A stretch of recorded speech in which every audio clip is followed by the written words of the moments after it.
ప్రార్థన చేసుకుందాం. పరిశుద్ధుడా, మీకే స్తుతులు స్తోత్రాలు చెల్లిస్తూ ఉన్నాం. ఈ ప్రాతకాల ఆరాధనలో తండ్రి, మీ సన్నిధి నిత్యము మాతో ఉంచండి. ఆరాధన అంతటలో మహిమ ఘనత ప్రభావాలు మీకు ఆరోపిస్తూ యేసు ప్రభు వారి పరిశుద్ధ నామమున వేడుకొనుచున్నాము తండ్రి. ఆమేన్.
ప్రియులారా, ప్రభు పేరిట మీ అందరికీ కూడా శుభాలు తెలియచేస్తూ ఉన్నాను. అలాగనే జన్మదినాలు, వివాహ దినాలు జరుపుకుంటున్న కుటుంబాలకు యేసుక్రీస్తు ప్రభు పరిశుద్ధ నామమున మీ అందరికీ కూడా శుభాలు తెలియచేస్తూ ఉన్నా. దేవుడు మిమ్మలను దీవించునుగాక. మంచిదండి, మీరంతా క్షేమంగా ఉన్నారా? మరి మీ కొరకు అనుదినం ప్రార్థన చేస్తూ ఉన్నా. మీరు కూడా ఈ ఛానల్ కొరకు, పరిచర్య కొరకు ప్రార్థించాలని మనవి చేస్తూ ఉన్నాను. లెంటులో 24వ దినము కొరకు ఏర్పాటు చేయబడిన పరిశుద్ధ లేఖనాన్ని కలిసి చదువుకుందాం. అందరము కూడా పరిశుద్ధ గ్రంథాలు తెరచి లూకాసు సువార్త 23వ అధ్యాయం, లూకాసు సువార్త 23వ అధ్యాయం 8వ వచనాన్ని కలిసి చదువుకుందాం. 8వ వచనం. హేరోదు యేసును చూచి మిక్కిలి సంతోషించాను. ఆయనను గూర్చి చాలా సంగతులు వినినందున ఆయన ఏదైనా ఒక సూచక క్రియ చేయగా చూడ నిరీక్షించి బహుకాలము నుండి ఆయన చూడగోరాను. ప్రియమైన విశ్వాసులారా, ఈ ఉదయకాలము లెంటులో 24వ దినము కొరకు ఇచ్చిన అంశము సూచక క్రియలు. సూచక క్రియలు అనగా సైన్స్ అనే మాట ఇంగ్లీష్లో వాడబడింది. SIGNS. దానికి మరొక ఇంగ్లీష్ ట్రాన్స్లేషన్లో మిరకిల్ అనే మాట కూడా వాడబడింది. ఇంకా అనేకమైనటువంటి పదాలు ఉన్నాయి. ఏమైనప్పటికీ కూడా సూచిక క్రియలు. యేసుక్రీస్తు ప్రభువారు తన యొక్క పరిచర్యలో అనేకమైన సూచిక క్రియలు ఆయన జరిగించారు. అనేక మంది విశ్వసించారు, వెంబడించారు. ఈ సందర్భంలో హేరోదు రాజు దగ్గరకు యేసుక్రీస్తు ప్రభువును తీసుకుని వెళ్ళినప్పుడు యేసుక్రీస్తు ప్రభువుని చూచినటువంటి హేరోదు రాజట చాలా సంతోషించాడు. ఎందుకంటే యేసుక్రీస్తు ప్రభు ఎన్నో సూచక క్రియలు, అద్భుతాలు చేశారని ఆయన విన్నాడు. ఇప్పుడు అటువంటి ఒక గొప్ప వ్యక్తిని నేను కన్నులారా చూచాను. ఆయన నా దగ్గరకు తీసుకురాబడ్డాడు. కాబట్టి ఏదైనా సూచక క్రియ చేయాలని హేరోదు రాజు యేసు ప్రభు దగ్గర నుండి ఆశపడుతున్నాడు అనే సందర్భాన్ని మనము ధ్యానం చేస్తున్నాం. ఏది ఏమైనప్పటికీ కూడా ఈ దినము సూచక క్రియలు, దేవుని సూచక క్రియలు, అది పాత నిబంధనలో యెహోవా దేవుడు కావచ్చు, నూతన నిబంధనలో క్రీస్తు ప్రభు కావచ్చు. మనం ఆలోచన చేస్తూ ఉంటున్నప్పుడు వ్యక్తి యొక్క వ్యక్తిత్వము, గొప్పతనము, ప్రాధాన్యత ఈ సూచక క్రియల ద్వారా బయలుపరచబడుతుంది. తద్వారా వారు చేసినటువంటి కార్యాల యందు ఇక్కడ ఉన్నటువంటి ప్రజలు నమ్మిక కలిగి ఉంటారు. కాబట్టి సూచక క్రియలు అనే అంశము కొరకు మనము ఆలోచన చేస్తే దానియేలు గ్రంథములో 4వ అధ్యాయంలో 3వ వచనాన్ని చూస్తూ ఉంటున్నప్పుడు ఆయన సూచక క్రియలు ఎంతో బ్రహ్మాండమైనవి. ఏటండి? దేవుని సూచక క్రియలు బ్రహ్మాండమైనవి అని, ఆయన అద్భుతములు ఎంతో ఘనమైనవి అని తెలియచేస్తున్నారు. నిర్గమాకాండము 7వ అధ్యాయం 3వ వచనములో అయితే నేను ఫరో హృదయమును కఠినపరచి ఐగుప్తు దేశములో నా సూచక క్రియలను, నా మహత్కార్యములను విస్తరింపచేసేదను. దేవుని ప్రజలు అని చెప్పబడుచున్న ఇశ్రాయేలీయులు ఐగుప్తు దాస్యత్వములో వారు మ్రగ్గిపోతూ ఉన్నారు. ఎన్నో శ్రమలు వారు అనుభవిస్తూ ఉంటూ ఉన్నారు. వారు తమ యొక్క దేవుని దగ్గరకు విడిచిపెట్టకుండా, పంపకుండా, ఒక మాటలో వెట్టి చాకరీ చేయించుకునే దుర్భరమైన పరిస్థితులు జరుగుతున్నాయి. అటువంటి పరిస్థితుల్లో దేవుని ప్రజలు అని చెప్పబడుచున్న ఇశ్రాయేలీయులు నలుగుగొట్టబడుచు ఉన్నారు. వారు మొర పెడుతూ ఉన్నారు దేవునికి. ఆ మొర దేవుని యొద్దకు చేరింది. వారి యొక్క శ్రమలను నేను చూచాను నిశ్చయముగా అంటున్నాడు దేవుడు. అటువంటి పరిస్థితుల్లో అక్కడ ఆ రాజు వారిని విడిచిపెట్టాలి అంటే ఇక్కడ దేవుడు తన యొక్క సూచక క్రియలు చేయాలి. ఇశ్రాయేలు దేవుడి యొక్క గొప్పతనాన్ని కనపరచాలి. కాబట్టి ఈ విషయాల్లో ఆలోచన చేస్తూ ఉంటున్నప్పుడు ఇక్కడ ఐగుప్తు దేశములో నా సూచక క్రియలను, మహత్కార్యములను నేను విస్తరింప చేస్తాను అని ఇక్కడ యెహోవా దేవుడు తెలియజేస్తూ ఉన్నట్లుగా చూస్తున్నా. 65వ సంకీర్తనలో 8వ వచనములో నీ సూచక క్రియలను చూచి దిగంత నివాసులు భయపడతారు. దేవుని యొక్క సూచక క్రియలు చూచిన వారు ఎవరంటే భూమి ఆకాశముల యందు ఎవరైతే ఉన్నారో వారందరూ కూడా నిర్ఘాంతపోతారు, భయపడతారు అని దేవుని యొక్క వాక్యము ఇక్కడ సెలవిస్తూ ఉంటుంది. ప్రియులారా, దేవుని యొక్క వాక్యాన్ని మనం చూస్తూ ఉంటున్నప్పుడు ఇక్కడ నూతన నిబంధనలో యోహాను సువార్త 3వ అధ్యాయంలో నికోదేము యేసుక్రీస్తు ప్రభు దగ్గరికి రాత్రి వేళ వచ్చి అంటాడు, బోధకుడా, నీవు దేవుని యొద్ద నుండి వచ్చిన బోధకుడు అని మేము ఎరుగుదు. దేవుడు అతనికి తోడయ్యుంటేనే కానీ నీవు చేయుచున్న సూచక క్రియలు ఎవడూ చేయలేడని ఇక్కడ యోహాను సువార్త 3వ అధ్యాయం 2వ వచనంలో నికోదేము అనే పరిసయ్యుడు క్రీస్తు ప్రభుతో ఈ మాటలు చెబుతూ ఉన్నట్లుగా మనం చూస్తూ ఉన్నాం. ఈయన ఎక్కడ నుండి వచ్చాడు? ఆయన దేవుని యొద్ద నుండి వచ్చాడు, దేవుని కుమారుడు అని నికోదేము ఒప్పుకుంటున్నాడు ప్రియులారా. రెండవది, పంపినటువంటి దేవుడు పంపబడినటువంటి వారికి తోడయ్యుంటేనే కానీ ఇటువంటి సూచక క్రియలు చేయాలి. అవును, దేవుని కుమారుడైన క్రీస్తు ప్రభు దేవుని యొద్ద నుండి వచ్చాడు.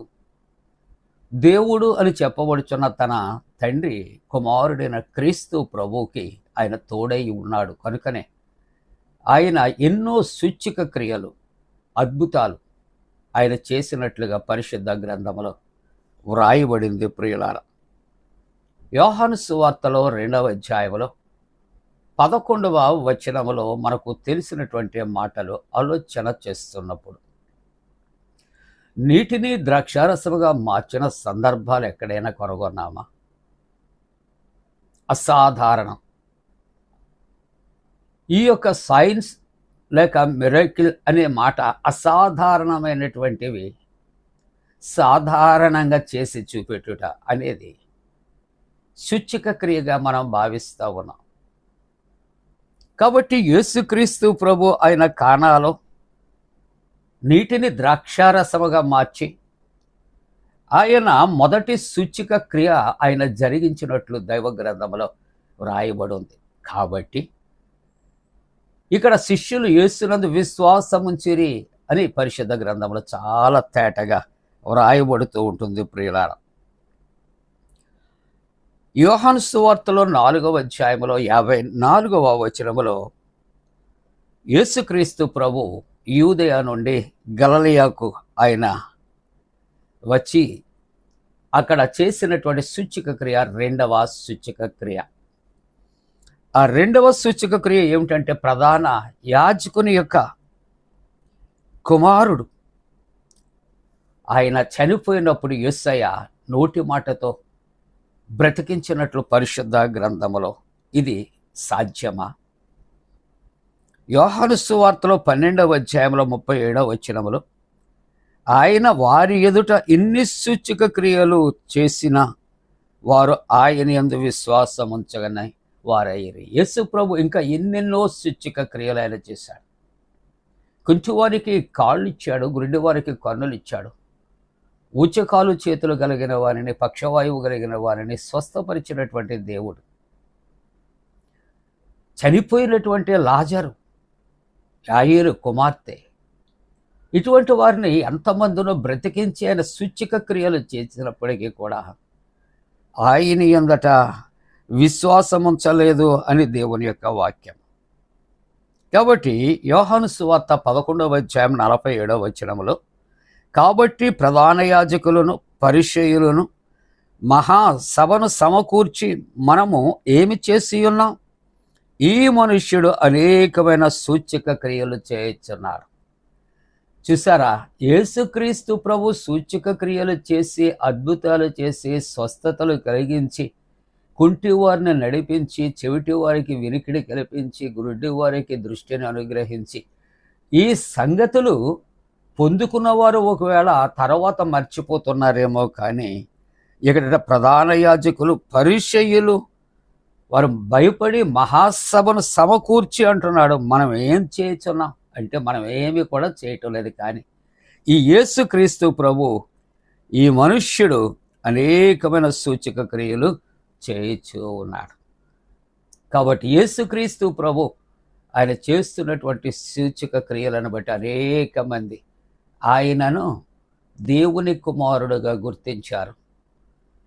చాలామంది ఆయనను రాజుగా చేయటానికి ప్రయత్నం చేశారు అనే మాట. ముగింపుగా ఆలోచన చేస్తే ఐగుప్తులో ఉన్నటువంటి ఆ యొక్క రాజు ఇక్కడ దేవుని ప్రజలను విడిచిపెట్టకపోయిన పరిస్థితుల్లో అహరోను మోషేల ద్వారా దేవుడినో సూచక క్రియలు చేస్తున్నారు. ఒకటి ఉదాహరణకు మోషే అహరోనుల చేతిలో ఉన్నటువంటి ఆ యొక్క కర్రను నేల మీద పడవేస్తే పాము అయిపోయేది. దీన్ని చూచినటువంటి ఆ యొక్క ఐగుప్తులో ఉన్నటువంటి మంత్ర తంత్రాలు వచ్చినటువంటి మంత్రజ్ఞులు, విద్వాంసులు అనేక మంది ఈ విధంగా వాళ్ళు చేయలు ప్రయత్నం చేసి కర్రను పడేసినప్పుడు పాము అయిపోయింది. కానీ ఆ వారు చేసిన పాముని మోషే అహరోనులు చేసిన పాము మింగివేసిందట. ఎంత సూచక క్రియ! కాబట్టి దేవుడు పాత నిబంధనలో కానీ క్రొత్త నిబంధనలో కానీ ఎన్నో సూచక క్రియలు చేశాడు. నూతన నిబంధనలో హేరోదు విన్నాడు, కానీ ఇప్పుడు యేసు ప్రభువును చూచాడు. ఏదైనా సూచక క్రియ చేస్తే చూడాలని ఆశపడి ఏదైనా సూచక క్రియ చేయమని అక్కడ హేరోదును అడుగుతూ ఉన్నట్లుగా చూస్తా ఉన్నాం. యేసుక్రీస్తు ప్రభు అడిగితే చేయవలసిన అవసరత లేదు. ఆయన అడిగితే చేయగలిగినటువంటి మహోన్నతుడు కాదు. ఆయనకు అవసరం వచ్చినప్పుడు సూచక క్రియలు చేస్తాడు. ఆ కార్యాల ద్వారా అనేక మంది ఆశీర్వదించబడతారు. అలాగే ఉదయకాల పారయాత్రలో పరిశుద్ధ గ్రంథంలో యేసయ్య ఎన్నో సూచక క్రియలు చేశాడు. నువ్వు నమ్మగలిగితే ఉదయకాలం నా జీవితం, నీ జీవితం, మనందరి జీవితంలో ఎన్నో సూచక క్రియలు చేస్తాడు. ఆశీర్వాదాలు పొందుకుందాం. దేవుడు తన పరిశుద్ధాత్మ మనపై మెండుగా కుమరించునుగాక. ఆమేన్. ప్రార్థన. పరిశుద్ధుడా, నీవు ఇచ్చిన వాక్యాన్ని దీవించి ఆశీర్వదించాను. 10th క్లాస్ ఇంటర్మీడియట్ పరీక్షలు రాస్తున్న బిడ్డలకు జయం ఇవ్వండి.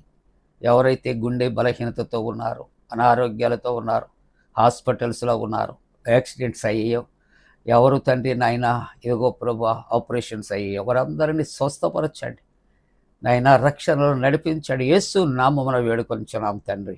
ఆమేన్. పరలోకమందున మా తండ్రి, నీ నామం పరిశుద్ధపరచబడనుగాక, నీ రాజ్యం వచ్చునుగాక, నీ చిత్తం పరలోకమందున వేర్చినట్టు భూమి అందు నెరవేరునుగాక. మా ఇందిన ఆహారం నేడు మా దయచే, మా ఏడల అపరాధం చేసిన వారిని క్షమించిన ప్రకారముల అపరాధము క్షమించము, శోధనలోని తెక కీడును తప్పించము.